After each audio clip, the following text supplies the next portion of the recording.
जिसके साथ कृष्ण होते हैं ना, अनंत ब्रह्मांड के सारे नक्षत्र, सारे ग्रह उनके चरणों में हैं। ये नक्षत्र खराब है, ये ग्रह खराब है। तो ये वाक्य जो मैं बता रहा हूं ना, ये ध्यान से सुनिए। तो हुआ यूं कि जब भगवान 5 जगह मांगने आए थे कौरवों से, कहा था कि 5 जगह दे दो, पांडव आराम से रहेंगे, तुम आराम से रहना, कोई झगड़ा, कोई विवाद, कोई युद्ध नहीं। तो शकुनी ने दुर्योधन को कहा कि सुयोधन, इसे बंदी बना लो, ये उनका फेवर लेके आया। दुर्योधन ने ऐलान कर दिया कि बंदी बना लो। अब ठाकुर जी को कौन बंदी बना सकता है? तो पहली बार ठाकुर जी ने अपने जीवन काल में पहली बार वो ऊर्जा दिखाई थी, वो लाइट दिखाई थी कि मैं हूं को। अब उसके बाद कृष्ण वहां से चले गए कह करके कि अब युद्ध होगा।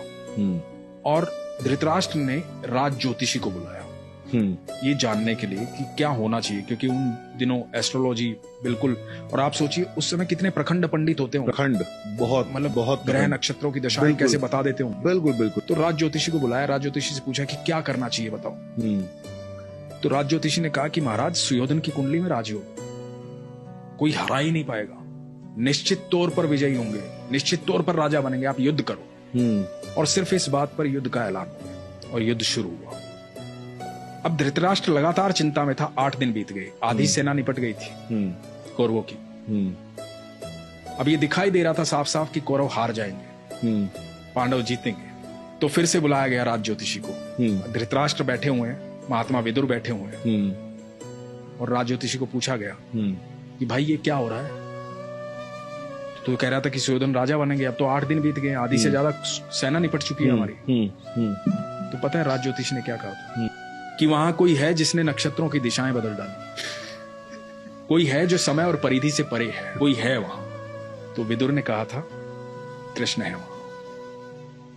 ये बहुत कम लोग जानते हैं। हम जब भी मंदिर जाते हैं, भगवान के सामने जाते हैं, तो हम भगवान के सामने नतमस्तक होते हैं। इसके 2 कारण बताता हूं मैं आपको। हम भगवान के सामने नतमस्तक क्यों होते हैं, अपना सर क्यों झुकाते हैं भगवान के चरणों?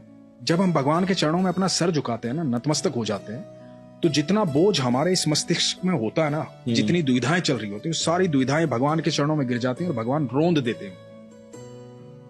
और जैसे ही आप नतमस्तक होकर के उठते हैं ना, तो आपको एक अद्भुत सुकून की प्राप्ति होती है।